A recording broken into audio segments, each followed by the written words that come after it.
কদরের বরকত থেকে, খায়ের থেকে বঞ্চিত হলো, সে আসলেই বঞ্চিত। হি ইজ দ্য লুজার, সে হতভাগা, সে পোড়া কপাল, সে বঞ্চিত। মানে হরিমা খাইরাহা ফাকাদ হুরিম, যে কদর পেল না সে হতভাগা।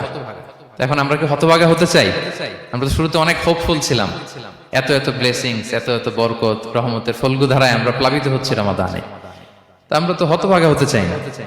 তা আমরা যেন এই শেষ 10 দিন এক তালে আন্তরিকতার সাথে ঈমান ও ইহতিসাবা আমরা যেন ইবাদত করি। সম্মানিত ভাই এবং বোনেরা, তাহলে আমরা সৌভাগ্যশীলদের অন্তর্ভুক্ত হতে চাই, হতভাগা হতে চাই না। আমরা এবার একটু শুনবো যে রাসূলুল্লাহ সাল্লাল্লাহু আলাইহি ওয়াসাল্লাম কদরের রাতগুলোতে কি কি ইবাদত করতেন। আমি খুঁজে 5টা আমলের কথা পেয়েছি বিশেষভাবে।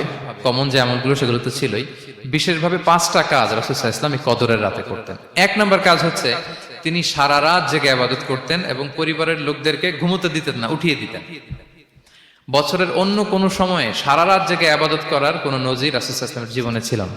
সব রাতে ঘুমাতেন।